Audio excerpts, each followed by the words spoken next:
அங்கு கற்பகம் என்னும் கடவுளின் மெய்யில் 9 கோளும் ஒன்றாய் காண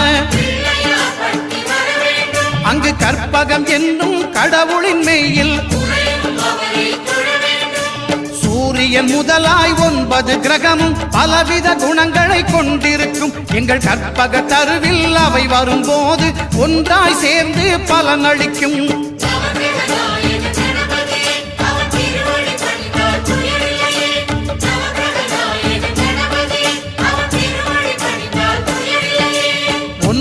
கோளும் ஒன்றாய் காண அங்கு கற்பகம் என்னும் கடவுளின் மெய்யில்